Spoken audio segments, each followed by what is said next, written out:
Hello everyone, I hope you're having a wonderful Thursday. So today I'm going to be going over number 5 on the Freckle math assignment. To get to that, you just log in through Clever, and there's an app that says Freckle by Renaissance. It has a little pig. You click on it, and you should be able to get to your math assignment. So on Tuesday, I went over number 1, and today I'm going to go over number 5. But if you haven't seen Tuesdays, I highly recommend that you go and see Tuesday's video so that it will help you when I'm going over number 5. Okay? So, number 5 states this. Raymond grew 4 1/3 inches each year for the past 2 years.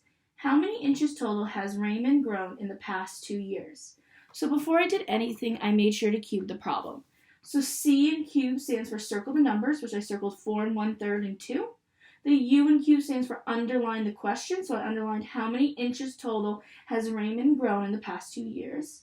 The B in cube stands for box keywords, so I boxed inches total in each. And then the E in cube stands for evaluate. So let's start with the E and evaluate.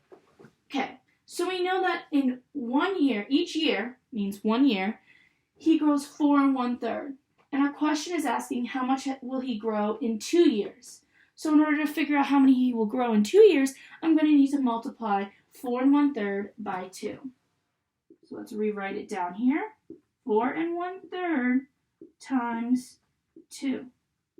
Now when you're just given a whole number and you want to put it or convert it into a fraction, you can always put it over 1. Now if you watch Tuesday's video, you will know that we have to change this mixed number into an improper fraction, okay? So if you haven't seen Tuesday's video, make sure to go watch that because this will help you with number 5, okay? So we know in order to change this mixed number into an improper fraction, we're going to need to multiply the whole number and the denominator. So I know that 4 times 3 is going to give me 12. And then for 12, I'm going to add the numerator, which is 1. So 12. So this here gave me 12. Then I'm going to add that to the 1. And 12 plus 1 gives me 13.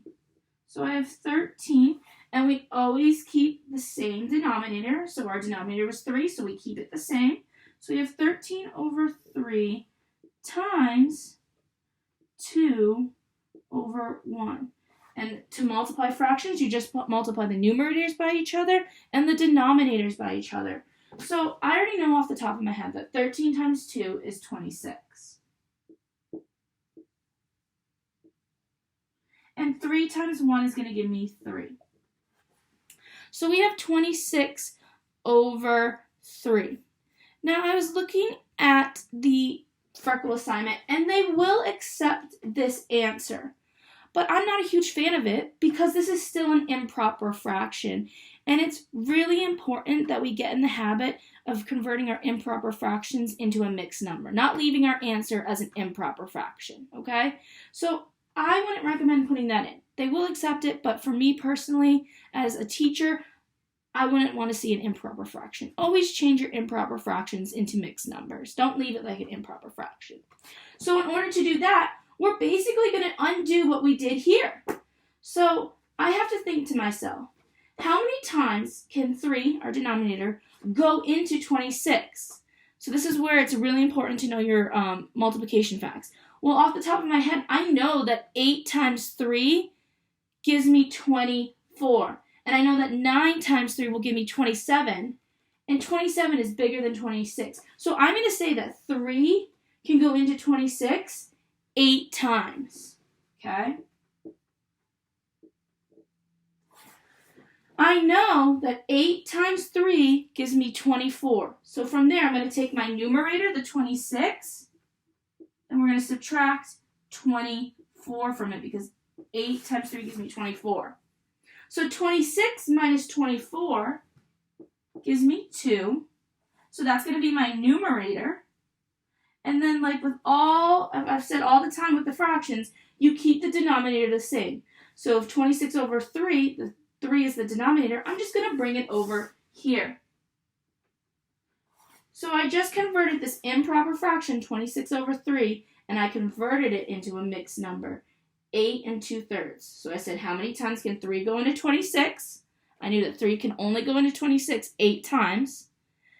Then I took 8 times 3, which is I know is 24, and I subtracted that from the numerator over here, and that's how I got my numerator for my mixed number. So like I said, I prefer that you put in 8 2/3, but it will also accept the improper fraction 26/3. But I highly recommend that you do the mixed number and that you get in the habit of converting your improper fractions to mixed numbers. So that's it for today for the Freckle assignment. Make sure you get it done for Friday. Have a great weekend. Stay safe. Be kind. Until next time, have a great day and bye.